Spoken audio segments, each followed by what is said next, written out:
Just wow. This game, man, this game. Just when I thought I couldn't stop talking about it, here comes another thing I forgot to mention. Days after finishing it, I couldn't stop playing it and thinking about it. This game captured all my attention, and I played only it for a straight month. There's just something special about it, and even though it does have its flaws, they are surely forgettable if you look at the whole package. Quick reminder, this is the second part of my review, so I put the link to the first part down in the description. There I talked about the gameplay, graphics, and did a general review first impressions of the game, without any spoilers. In this part, however, there will be spoilers, as I will mostly talk about the whole story and the narration, so you have been warned, spoilers ahead. With that out of the way, let's begin the second part of this review. Before we begin, there's something going on in this Final Fantasy that has been criticized by some: its progression. We knew before its release that Final Fantasy 15 was divided in a sense, into a first part that was more open world and a second part that was linear. I think this is a great idea. Having a more modern and open-ended approach to the story is good, and making your players concentrating only on the story towards the end is a fantastic way to experience it, as many games suffer from this problem of having the main story fragmented. This somewhat harsh turn happens around chapter 8, when you arrive to Altissia, and has been done very well. In fact, while in the previous areas you were exploring the vast areas of Lucis, here most of the time you're going to confined areas or levels. Take the Empire of Niflheim. Sure, it is a pretty large area, but you travel through it by train, and even the areas you get off are surrounded by deserts. Now, let's talk about the premise of the story. As I have stated in the previous part of this review, many people complain that to fully understand the story, you also had to watch the Kingsglaive movie. Well, they aren't that wrong. Having watched the film, a lot of simple cutscenes explaining what happened at Insomnia were clear to me, because I can imagine some people not understanding if you're only shown this and this. Here's another thing I wanted to talk about. In my opinion, when the game has gone gold, and you ship it out for sale, in theory that is the definitive version of the game, and it can't change. Sure, you can patch the game all you want with bug fixes, or if it's a multiplayer game with new modes, maps, etc, etc. Well, Final Fantasy 15 was supposed to come out on the 30th of September.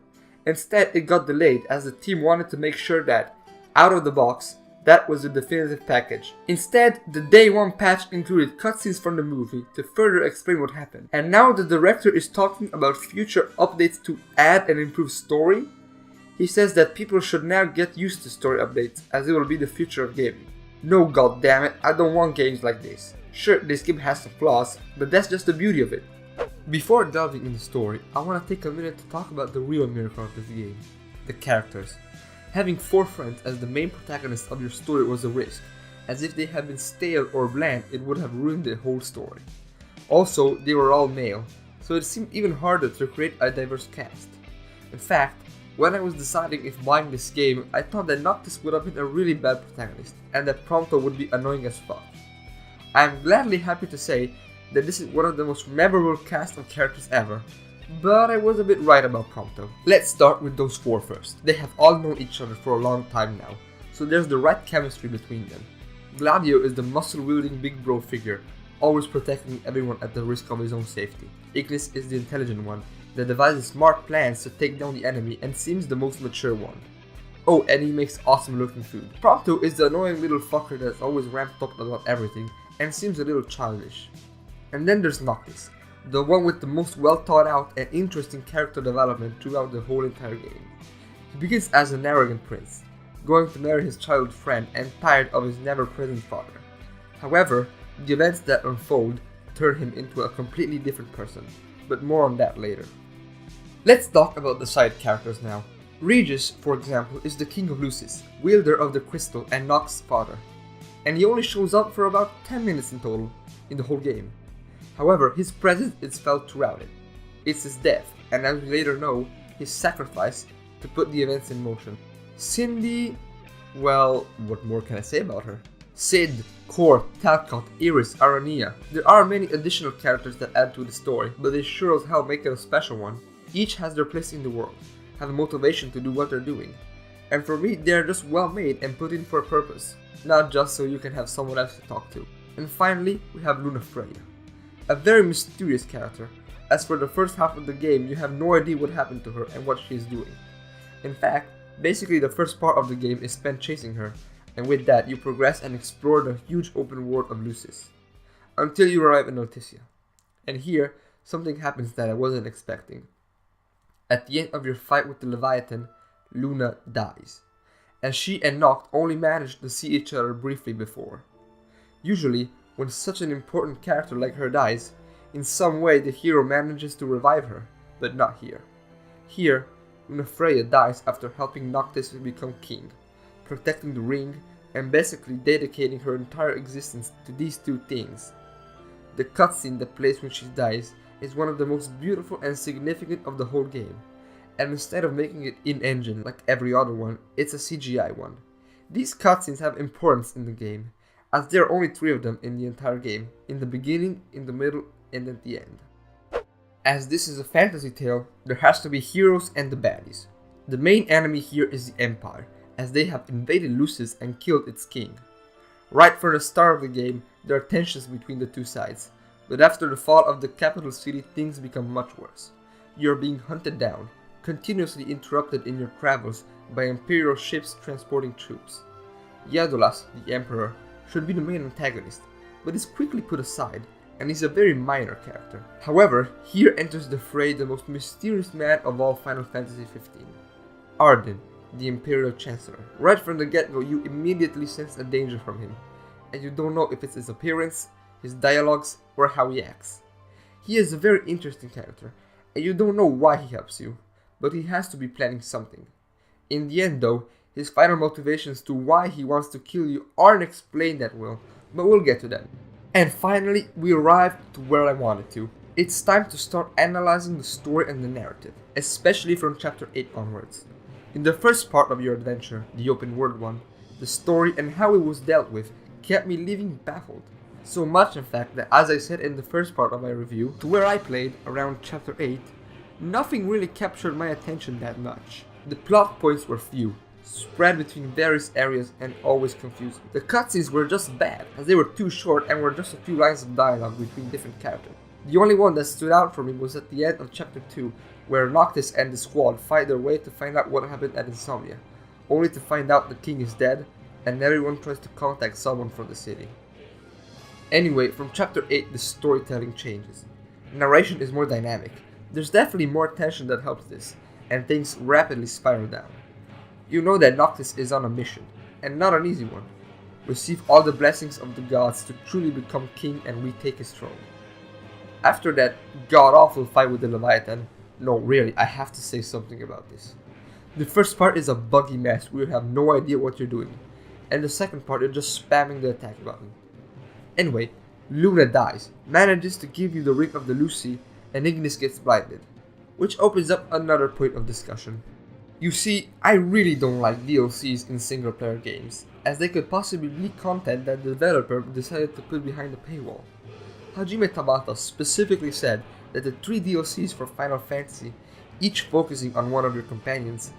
In chapter 7, for no reason Gladio parts from the group, saying he has some unfinished business to do. He returns with a few more scars, and nobody asked where he went. And guess what? Gladio's DLC is all about his little journey.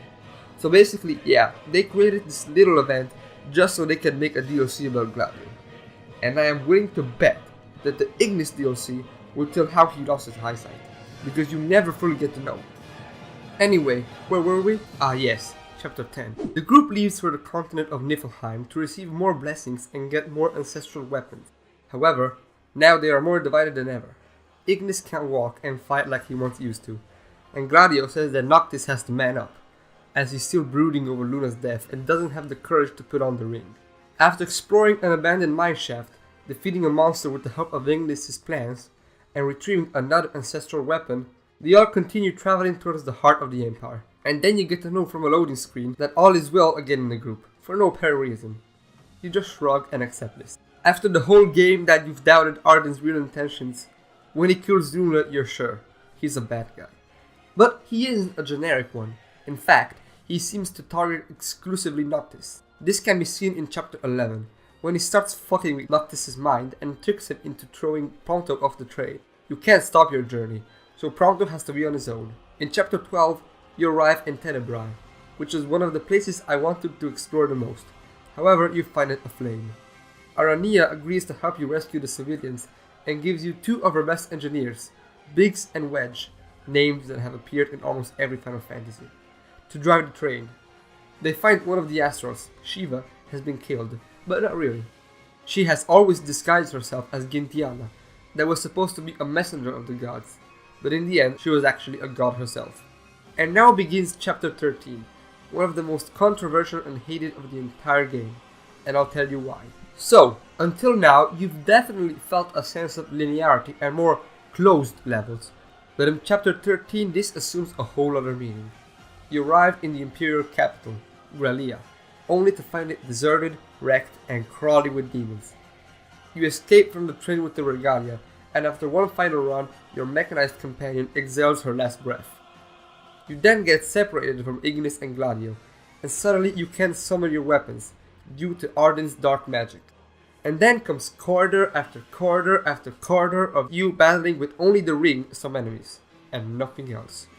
So basically, this section helps you understand Arden's cruelty and his desire to take revenge on you. But if it had lasted half of its time, it would have caused less frustration. And this whole controversy is a pity, because the idea of this chapter isn't bad at all. Some focus on Noctis was needed, and in the end, you understand the fate and hope his companions have for him. So, Noctis goes toward the crystal, but instead of absorbing its power, the crystal absorbs him. And like every bad guy, Arden explains to Noctis his real motives, that he once was a king of Lucis and had the power to absorb demons from people to help them. Those ungrateful gods decided that he was unworthy with all that dark magic inside him and made him immortal. So he decided to take revenge on the gods and the Lucis dynasty. Yeah. Now, in an Ocarina of Time fashion, Noctis is left to meditate for 10 years until he'll be ready to become the true king and banish darkness from this world forever. However, this comes with the ultimate sacrifice. To seal all evil in the ring, Noctis has to sacrifice himself, and this is the part of the story I like the best, where Noctis has matured in his journey and is ready to take on the consequences. Having a main protagonist die is very rare these days, mostly because if a company manages to establish some well-made characters, they usually build a series or franchise around them. When playing through Final Fantasy XV, I immediately thought of Chrono Trigger, which, spoilers for Chrono Trigger, also has the main character die. Anyway, Noctis wakes up 10 years later only to find Eos shrouded in darkness and crawling with monsters of all kind. He's left on Golden Quay, once a beautiful resort, now nothing more than a demon spawn point.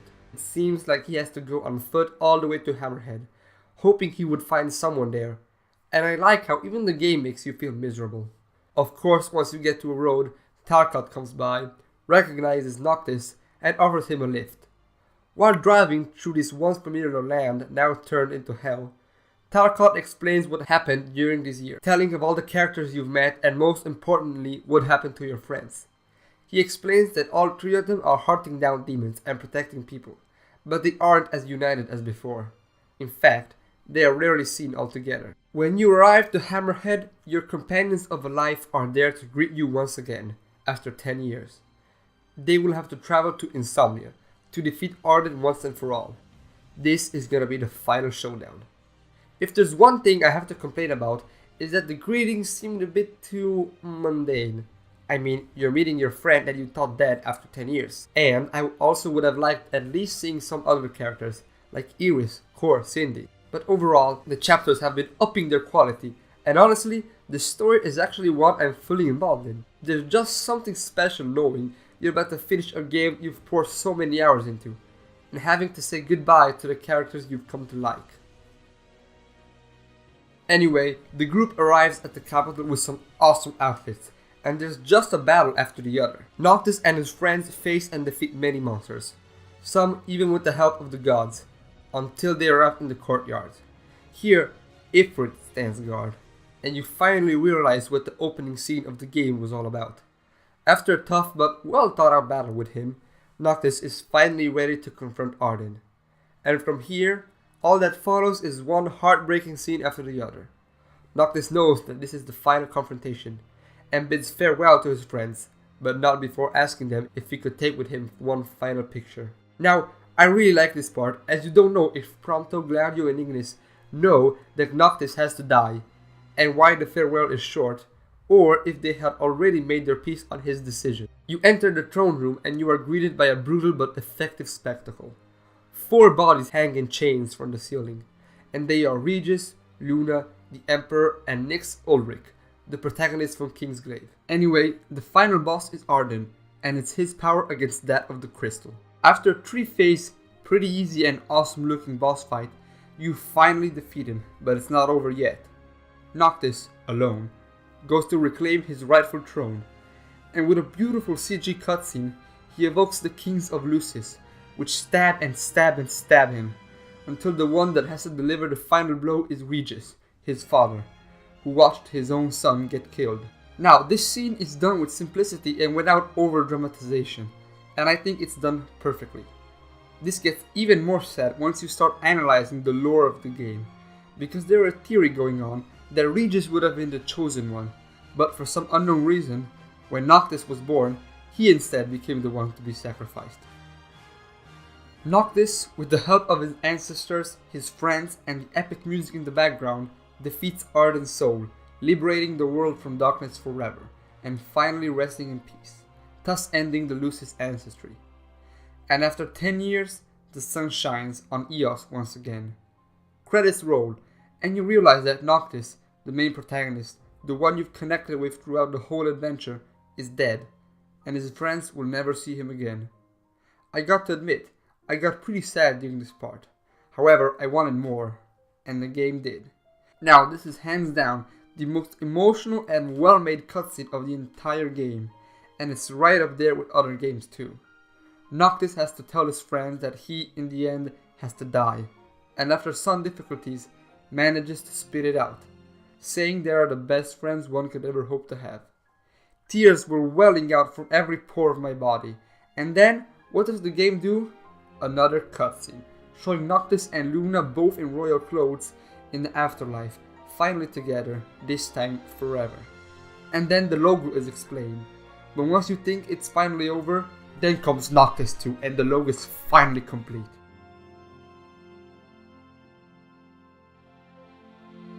Ultimately, what can I say more about this game? I won't deny it has some issues, but in the end, succeeds in what a video game should do. First of all, entertain. Do I recommend this game? I sure do, both fans and non-fans of the saga. At least once, everybody who is interested in it should definitely give it a try, as it will surprise you as it has done with me. Though I'm still mad, I'm still gonna play the DLCs and replay the game 1 year from now in New Game Plus. See you in the next video.